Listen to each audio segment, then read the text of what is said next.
G'day guys, welcome back to the channel and welcome to my predictions for the NBA Western Conference for the upcoming NBA season. Check out my Eastern Conference predictions. Check out the previous video I made. A lot of you will probably have different opinions, but let's get right into it with the West. I'm going to be doing this one from the bottom up. So in last place in the Western Conference, I'm going to go with the San Antonio Spurs.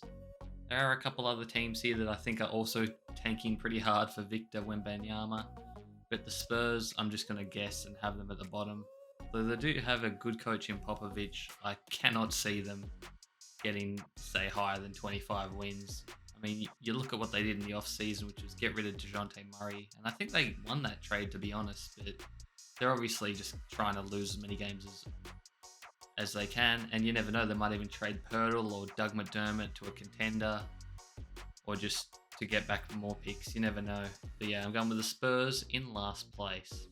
Next up, I have the Utah Jazz. Again, no real surprise here. It's pretty obvious what direction they're going in over the offseason, getting rid of Rudy Gobert for an absolute haul and Donovan Mitchell. So they're definitely tanking. And they also got rid of Bojan Bogdanovic as well, who was quite a good player. Expect them to also make a few more trades. I could see Mike Conley going, or them flipping a Rudy Gay or someone else who they just got, like Malik Beasley or Laurie Markkinen. But it could be fun seeing Sexton and Clarkson light other teams up for a win here or there, but I'm going to put them just ahead of the Spurs. Next up, I have the Oklahoma City Thunder. Again, no real surprise here. It's just really in what order you have these teams in. I'm going to go OKC. It really just depends how many games Shea's going to play. And then along with their other players like Giddy, as long as he stays healthy. I quite like Dort as well, and even Baisley, and they're all young. And obviously Chet probably out for the year, but I think next year will be finally the year they start to go for it. But it feels like they've been tanking forever, but it was just a few seasons ago where they were in the playoffs and forced James Harden and the Houston Rockets to a game 7. So they haven't been tanking for as long as you think they have, but it does feel like a while. And I just want to see Shea play on a winning team and see how good he really is, because it is hard to tell sometimes. The next team I have is the Houston Rockets. I don't expect them to do a lot, but they are going to be a fun team to watch in my opinion, with the likes of Kevin Porter Jr., Jalen Green, who has put in up quite monster numbers for a rookie last year, largely went unnoticed just due to the team he was playing for and the lack of wins they were producing. But if he can take a step forward again this season, he's going to be something to see, just how athletic he is and the way he can shoot it from deep. And then put him alongside Şengün, who's a joy to watch as well with his passing ability.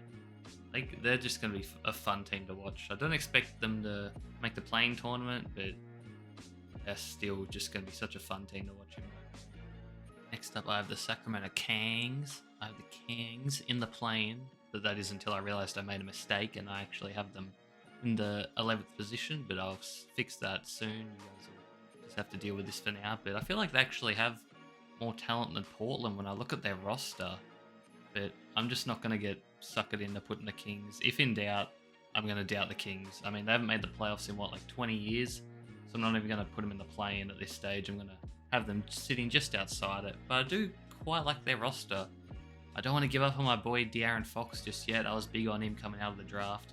And they got Sabonis, and they got Malik Monk, who I think was a good player for the Lakers last year. Then along with some solid role players in Harrison Barnes and Keegan Murray looks to be a good pick as well in the draft. But yeah, I'm gonna just have them just outside the plane at this stage. But I could see them sneaking past Portland, that's for sure, and that wouldn't shock me. Yeah, speaking of Portland, I have them next in the 10th position, just making the play-in tournament. But yeah, this team's basically just boom or bust with Damian Lillard. Just really all depends on him if he's going to be back 100% healthy or not. Because I can't see them getting a top 6 seed. And really, I think playing's best case scenario for them, unfortunately. I mean, they've got some decent players. They brought in Grant. They got Hart in a trade last season, so good couple role players to go along with Lillard. I'm not sure. It's definitely not enough to contend. They're in kind of that mediocre middle range, which is a shame, unless Little and Simons can take a huge step forward along with Grant and Nurkic. But I can't really see them making any noise at this stage. Next up, I have a very polarizing team here, which is the Los Angeles Lakers. I have them sitting in ninth at the moment, but honestly, I've basically just done what I did with Brooklyn in my other video because I feel like their range varies so much. I mean, it really just depends if they're healthy as well with AD and LeBron, and then if they are going to trade Westbrook, if they're going to get an Indiana package which gives them like Buddy Hield and Miles Turner, I could see them shoot up the standings a couple positions. But if they don't, and Russell Westbrook's still there, and it just goes haywire, I could see them not even making the play-in tournament for another consecutive season. Then all hell will probably break loose in Lakerland. But yeah, going to leave them at ninth for the time being. And speaking of unknowns, I've got the Phoenix Suns in 8th position. I just have no idea with this team. I mean, I think they're over-under for the season is like 52 and a half wins, and they won 64 the year before. So you see, they're expecting a lot of regression as well, but it's just hard to see them falling this far, but I just don't know. So I'm going to have to doubt it, especially with Ayton not really happy being in there. They're already committed to trading Jay Crowder, and Chris Paul's 37, so I'm not sure how much longer he can keep going. They still do have my man Devin Booker, and if he keeps going the way he's going, I'm sure they'll be fine. And if he proves the player that he is, which is basically MVP quality, he could get them into that top 6 seed range quite easily and make us all look stupid, especially me. And in the final play-in spot, I'm going to go with the Dallas Mavericks. This is basically just a bet on Luka Doncic to keep him in the playoffs. I mean, as long as he stays healthy, I can't see why he wouldn't. But it is a bit worrying that they lost Brunson for nothing. But I guess they're just hoping that Dinwiddie can fill a lot of that role, along with getting Hardaway Jr. back will be a decent boost as well. And the big unknown is really just the Christian Wood and JaVale McGee experiment. I mean, I think Wood's going to play more minutes, but I think McGee's going to start, and I'm not sure if both players are going to be happy with that arrangement, but I'm sure as long as Luka stays healthy, they should be a pretty good team, especially because it looks like they have their identity, which is a good thing to see. I mean, just the way they took the Suns' hearts in that Game 7 is enough to really prove to me that they know what they're doing, and Jason Kidd looks like he's got this coaching thing down now. In 6th place, I have the Memphis Grizzlies. Some people might think I'm lowballing this team, but it's just mainly due to the fact that Jaren Jackson is out for 4 to 6 months. And so that is most likely going to be 6 months, and that's a long time. And I'm not sure they can cover him for that long because he's a great defensive player. And losing Melton as well hurts their depth a little bit, but it only takes that one Ja Morant injury and they could be really in trouble. And without Jaren Jackson, he's actually, I shouldn't really say number 2 because Desmond Bane has proven to be an excellent player. I really do like Bane, but I think the Grizzlies are going to have a bit of a struggle in the regular season, at least early on in my opinion. So that's why I have them in 6th position. In 5th place now, I'm going to put a team that you probably weren't expecting, and that is going to be, you see, I was weighing up between the Warriors and the Pelicans, but I did end up going with the Pelicans in 5th as I move the Warriors up a tier. But yes, I'm quite bullish on the Pelicans. Some of you might think I'm crazy, but I just really like their roster.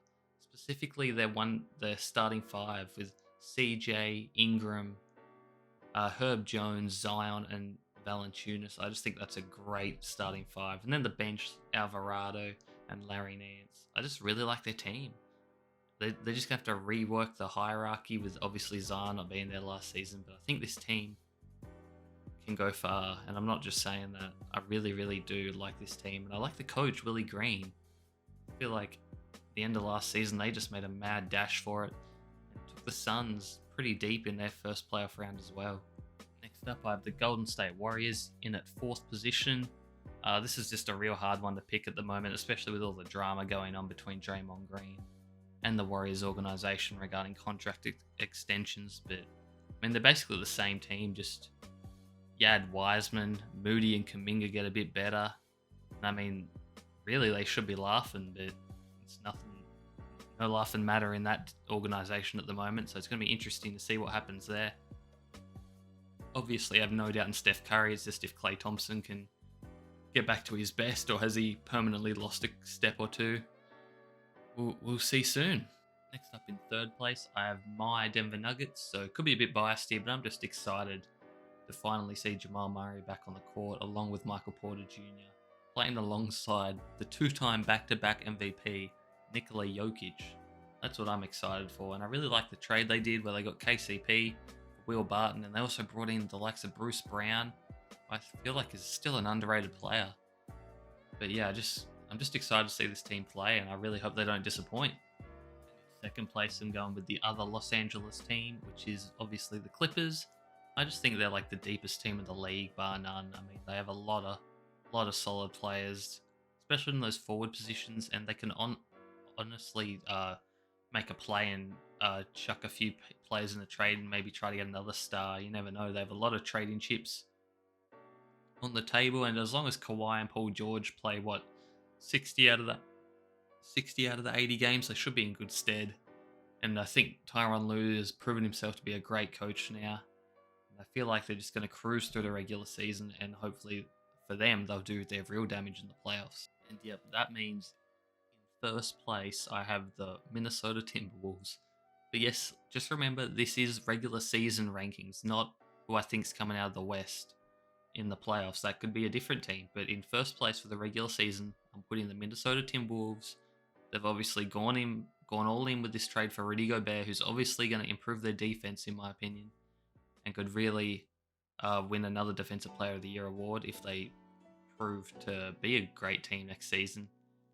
And so I think Cat isn't going to have to worry so much on the defensive end, and I think he can really just be a beast on offense like he's always been. And then if Anthony Edwards takes another step forward, he could really just shine and be an all-star this upcoming season. And I also like the addition of Kyle Anderson as well, like a savvy veteran who I feel like can just mesh with any team he's on. But yeah, that's my reasoning, and I feel like the Minnesota Timberwolves are going to come out on top of the West with about, 58 wins, I reckon. But yeah, those are my Western Conference rankings, guys. Let me know yours in the comments below, and make sure to drop a like and subscribe if you enjoyed. Really helps me out. And let me know your standings down below. I know you think some of my picks are crazy, but I'd love to hear yours. Thanks for watching, guys. Peace.